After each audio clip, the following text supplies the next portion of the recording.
If you're a fan of gritty crime dramas that dive deep into the darkest corners of the human behavior and morally complicated characters, then today's book just might be for you. Today I'll be reviewing The Big Nowhere by James Ellroy. Welcome to Spencer Reads Everything. I'm your host, Spencer Duncan, and today we're taking a look at the second book in James Ellroy's LA Quartet, which starts with The Black Dahlia, a book that I reviewed very early on, and the later two books in the series are LA Confidential and White Jazz. The quartet as a whole paints a pretty noirish picture of the mid-20th century Los Angeles, which was a city rife with corruption and ambition and a lot of violence. And this entry, The Big Nowhere, takes us specifically to 1950, and it centers on a murder investigation that spirals into something much larger, something that entangles elements of communism and, of course, Hollywood and police corruption and personal vendettas. All of those are parts of this story, and the details are very graphic, and it is certainly something that you should only be coming for if you're interested in that grittiness and that neo-noirish, and you also have an interest, I'd say, in mid-century LA. If you don't have any interest in those things, then you just might not really enjoy this book. But let me give you, as best as I can, a pretty simple summary of this, and there will be some spoilers because it's really hard to discuss without giving some things away. But that being said, I will try to avoid the biggest reveal as it is dealing with a murder mystery. The story is told actually from multiple perspectives. So primarily you see it through the eyes of three men who are Danny Upshaw, Buzz Meeks, and Mal Considine, which is similar to Black Dahlia, which I think maybe it only had two main perspectives, but also you're jumping back and forth through different perspectives. Danny Upshaw is actually a young deputy sheriff whose career is on the rise, but he is handed a deeply disturbing case, a string of gruesome murders that are targeting gay men, and as Danny digs into the investigation, he becomes obsessed with finding the killer, but the closer he gets to the truth, the more his own secrets start to come to light. That is a big part of these books as I have read them so far. Danny's personal struggles and hidden desires create a really complex and a tragic arc that runs parallel to the cases that he is working on, particularly this series of gruesome murders. Buzz Meeks is a former LAPD cop who has turned private investigator and enforcer for Howard Hughes and Mickey Cohen. Buzz is deeply cynical and has seen the worst of Los Angeles. So while working as muscle for powerful figures, he becomes embroiled in a scheme involving Hollywood unions as well as communist infiltration and some blackmail. Buzz's storyline often intersects with Danny's and Mal's, though his focus is more on survival and profit than on justice. Mal Considine is a deputy district attorney who's leading an anti-communist task force. Mal is ambitious and willing to compromise his integrity to further his career. His marriage is falling apart, and he's caught between his role as a father and his ruthless pursuit of political power. Mal's investigation into the communist activity in Hollywood overlaps with Danny's murder case and Buzz's dealings, and tying these stories together in very unexpected and often devastating ways. The plot, weaves these three storylines together against the backdrop of Los Angeles in 1950. As Donnie's investigation into the murders intensifies, he discovers a shocking connection to the Hollywood communist circle that Mal is targeting. Meanwhile, Buzz uncovers a conspiracy involving powerful figures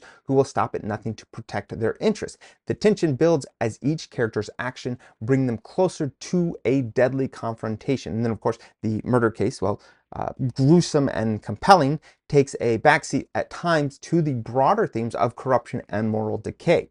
The novel delves into the Red Scare, as well as the abuse of power within the LAPD and the really, really dark underbelly of the Hollywood elite. And Ellroy doesn't shy away from graphic violence or disturbing subject matter, painting a bleak picture of a post-war Los Angeles where everyone has something to hide. So a rather cynical approach to the telling of this story. In the end, of course, the fates of Danny, Buzz, and Mal are all going to be pretty tragic. Danny's obsession with the case and his own internal struggles lead to his undoing. Buzz, despite his attempts to stay one step ahead, actually finds himself trapped in a web of betrayal and violence. And Mal, who's torn between his ambition and his personal life, pays a heavy price for his compromises. The resolution is as grim and uncompromising as the rest of the book, leaving the readers with a sense of unease and inevitability. I would say that The Big Nowhere is quite complex, as well as a very layered novel that explores themes of power and corruption and the human capacity for darkness.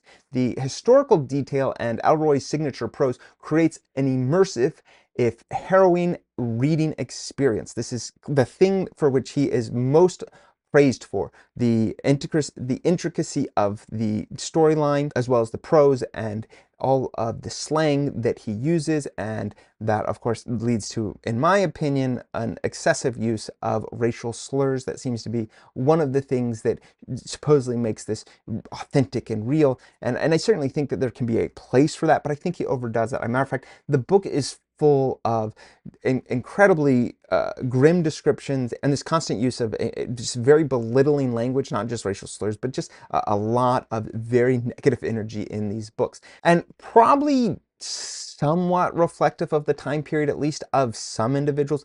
I think my biggest issue with these books that I've read, these first two in particular, is that I think that it is presenting the entirety of LA as being corrupt in a way that I just don't know if that's true. I think that Ellroy wants the past to be worse than it necessarily was, although as a historian I usually think that the past in some cases was worse than most people realize. But I think this is an instance where he is generally going overboard, and I can understand wanting certain elements of his stories to be representative of a much darker and a meaner past than people realize. By and large, I think he does it a little too much, and a lot of people say that that's what appeals to them, and so I would have to say that I'm not on board with that entirely. I can appreciate it at times to a certain degree, but I think that he overdoes it. I think his ability to write in a captivating style is undercut by his insistence on doing it the whole way through and just assuming the worst of everyone. And so I think that, again, I realize that this is a neo-noir and that it's deliberately being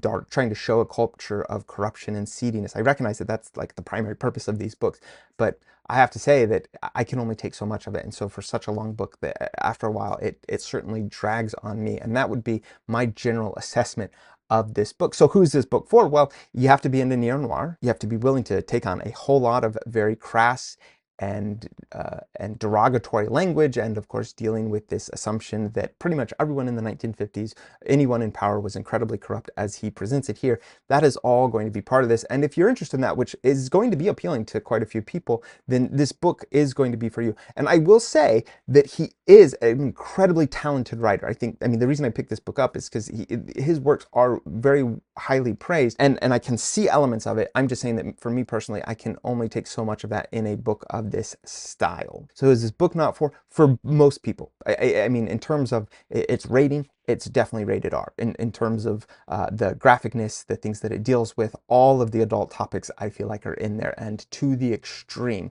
So that alone, I think rightfully so, is going to discourage most people from reading it. And even if you think that you like those topics, I still think that you could get overwhelmed by how much it is in this book, and it just may not appeal to you in terms of it being a period piece or the fact that it deals with such gruesome murders. All those things could certainly turn you off. I would say this is geared to a rather specific audience that has a thing for the neo-noir. And so that is where I would have to keep my recommendation. But I would love to know your thoughts on this. I know that this is a really well-regarded quartet. LA Confidential was made into a well-known movie, and I'd certainly like to know what your guys' thoughts are on this series. Please let me know in the comments. I would love more feedback. Let me know if you think that there's maybe a better example of a neo-noir book that may not be so taxing on an individual's sensibilities. Don't forget to like, subscribe, turn on those notifications, and until next time, keep those pages turning.